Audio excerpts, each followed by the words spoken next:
c'est un grand succès que l'on doit tout d'abord aux organisateurs, que je tiens à féliciter très chaleureusement puisqu'ils ont mis Amélie à l'honneur, puisqu'on avait un très très beau plateau, un très beau spectacle avec des spectateurs encore plus nombreux que je ne les attendais. J'ai été très très heureusement surpris.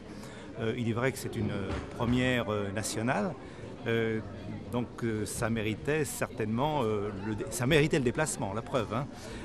Et de plus, nous avons eu la cerise sur le gâteau, c'est-à-dire une très très belle performance de notre ami Frédéric Daget qui a battu son record. Écoutez, effectivement, pour la ville d'Amilly, c'est important, on gère au service le sport au quotidien, l'entretien des équipements et on travaille beaucoup avec les sections. Et la ville d'Amilly, comme l'ensemble des villes, a besoin d'événements. Et l'événementiel fait aussi partie de notre vie sportive. Et là, ce soir, c'était la démonstration, effectivement, que l'on est capable de faire de l'événementiel et de l'événementiel original. Alors bien sûr, ça demande beaucoup d'implication, d'une part de la part des bénévoles, de la section, puisque hier soir il y avait une trentaine de personnes, peut-être plus, pour la mise en place, mais il y a toute une préparation en amont.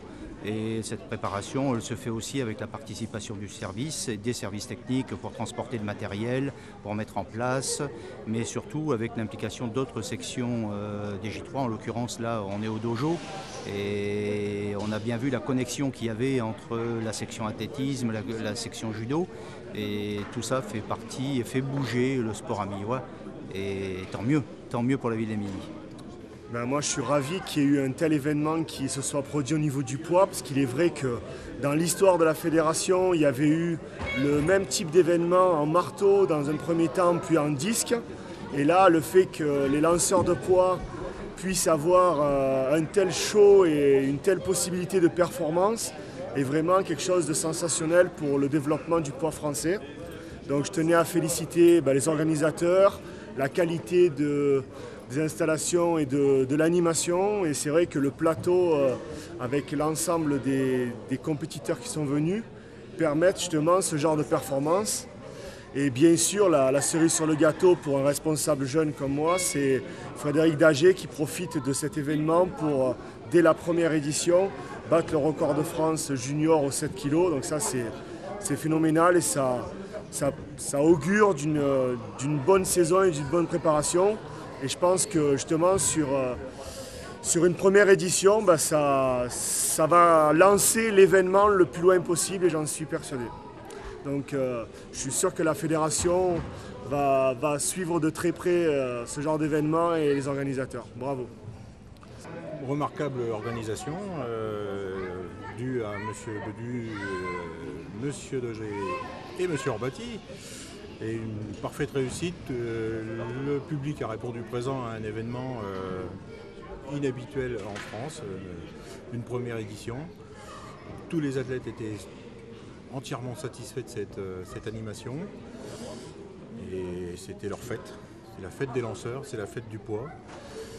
On espère que dans le public, qui a fortement répondu présent, on suscitera des vocations d'athlètes à défaut de susciter des vocations de lanceurs de poids. Et je suis fier des personnes qui ont organisé cet événement. Je suis très heureux et très fier également d'en faire partie de ce club. Dynamique Athlétique, donc, nous sommes fournisseurs de matériel d'athlétisme. Nous équipons donc des stades d'athlétisme et c'est avec plaisir que nous sommes en fait partenaires du Big Shot et en espérant que par exemple pour l'année prochaine il y ait pourquoi pas un record de France sur Amilly, ce serait sympa. Votre société basée où? Sur Saint-Raphaël.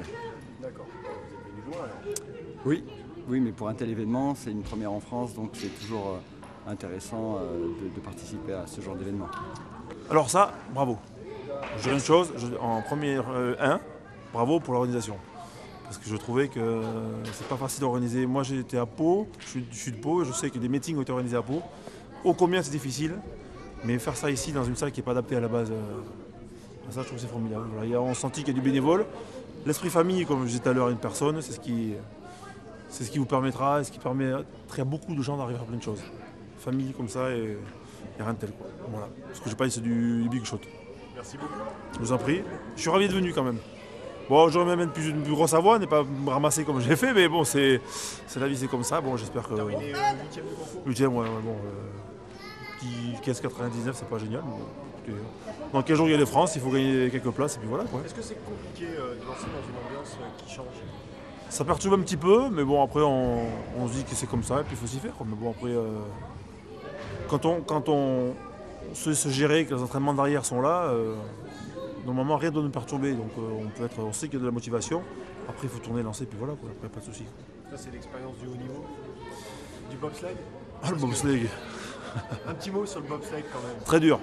C'est un sport très dur. Quand on voit la télé, on ne s'imagine pas la vitesse à laquelle ça va, la pression et les jets qu'on prend. On prend entre 3 et 5 jets dans la descente. Et ça perturbe énormément. Première descente, vous avez tout qui est retourné. On se demande ce qui se passe. C'est comme au ski, quand vous pensez que la pente elle est comme ça, en fait, elle est carrément.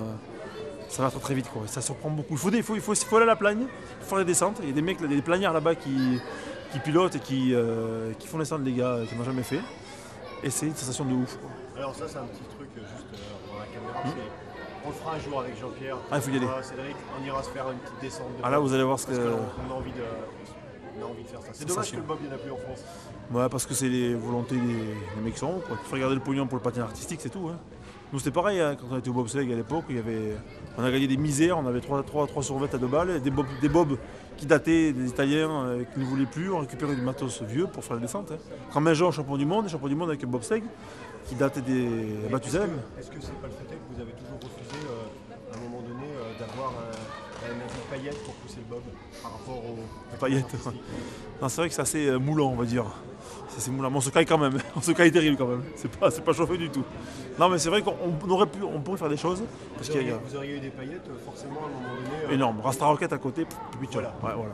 Le bob aurait mais vous savez que Rasta Rocket, c'est un film, on en rigole tout ça, mais c'est super véridique. Tout ce qu'il y a, c'est véridique, sincèrement. C'est tout ce qu'il ressent. T'es pas mort quand il chute et tout. Quand vous chutez, vous ramassez, mais c'est une horreur. Et c'est vraiment, au début, sur la glace, on est comme eux, quoi. On est pointe de pied, et c'est impressionnant. C'est vraiment un film qui retrace exactement le bobsleigh.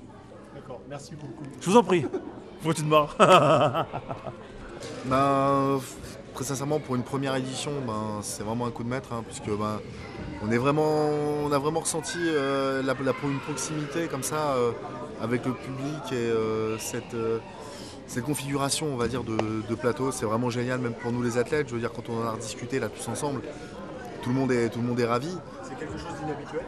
C'est surtout une première. Donc c'est sûr que ça existe, mais pas en France. Donc nous, on n'a jamais eu cette occasion de vraiment pouvoir participer à ce genre de compétition. Donc c'est vrai que c'est vraiment quelque chose à faire et à refaire surtout. Bien, bonsoir Manu. En ce qui concerne l'événement du Big Shot 2011, je suis déjà très surpris de ce qui s'est passé ce soir. Car agréablement, bien sûr, parce qu'il y avait un engouement, il y avait, me dit-on, 500 personnes en public, ce qui est énorme pour nous, notre sport d'athlétisme. Les médias étaient là, tout le monde était là, il y avait une superbe ambiance, les athlètes étaient très contents. Même il y en a un qui nous a dit qu'il n'avait pas l'habitude et quand il rentrait dans le plateau, il tremblait parce qu'il y avait les applaudissements. C'est Tamataï Dauphin, pour ne pas le nommer. Et je trouve que votre initiative de ce Big Shot est très intéressante et que je souhaite qu'elle fasse des émules dans tout l'Hexagone. C'est rendre service à l'athlétisme de par l'engouement que ça peut susciter. Je pense que ce genre de compétition peut apporter des partenaires facilement, car je vois ça, moi, dans les petites salles comme celle-ci, c'est très bien. Il ne faut pas qu'il y ait une grande salle, sinon c'est le foutoir. Là, tout le monde est collé serré, si je puis dire. Biguiné. Voilà, biguiné. Tout le monde est collé serré. Et c'est vraiment magnifique, c'est très bien. Je dis encore bravo au J3 d'avoir pensé à organiser ça, c'est très bien. Et en plus, la cerise sur le gâteau, j'ai pas fini, excuse-moi. La cerise sur le gâteau, c'est qu'il y a un record de France de Frédéric Dager. Encore une fois, et je suis très heureux parce qu'à chaque fois que Fred a fait un record de France, j'étais sur le concours. C'est vrai, en minime, en cadet. Et à chaque fois, j'ai signé sa feuille de concours de record de France. Et ça me fait donc d'autant plus plaisir. Merci beaucoup. Voilà. Mes impressions, je ne m'attendais pas déjà à ce que les tribunes soient pleines. Parce que là, évidemment, il y avait énormément de monde. À chaque jet de chaque lanceur, il y avait la claque. Donc c'est super motivant, quoi. Pour une fois, le poids il a été mis en avant. Vraiment, quoi, c'était énorme, quoi. Est-ce que c'est compliqué de lancer avec 500 spectateurs dans les tribunes? Est-ce que ça demande... Compliqué, non, mais c'est surprenant, on va dire, si on n'est pas habitué. Donc là, ça change. Alors après, je pense que ça peut avoir des effets plus ou moins négatifs, quoi. Moi, je sais que dans mon cas, le premier était un petit peu difficile parce que j'étais pas habitué. Et puis au deuxième, j'ai pris goût, quoi. Puis une fois que j'ai fait le record, ma troisième tentative, je dis c'est bon, quoi. Là, je me lâche et je demande des applaudissements, tout ça, quoi. Très bien. Le Big Shot n'est pas votre objectif de la saison. Quel est votre objectif de la saison? Les objectifs, maintenant avec cette perf, les objectifs c'est les élites auxquels je suis qualifié pour la première fois. Dans la catégorie senior? Dans la catégorie senior, alors que je suis junior. Et le deuxième objectif, le principal objectif, ce sera de tenter le record de France junior au championnat de France junior. D'accord. Voilà. Et en termes de compétition, de championnat, est-ce que dans l'année 2011, est-ce qu'il y a des événements importants? Donc le gros objectif de cet été, ce sera les championnats d'Europe où on vise un podium, voire mieux. Ce qui veut dire une performance au poids de 6 kg aux alentours de dans les 20 mètres 50, je pense que ce serait raisonnable si on veut un podium aux Europes. C'est ce qu'il faut obtenir. C'est ce qu'il faut obtenir, je pense, minimum, oui, pour une bonne place. Bon, on vous souhaite bonne chance pour cette saison 2011. Merci à vous. Merci.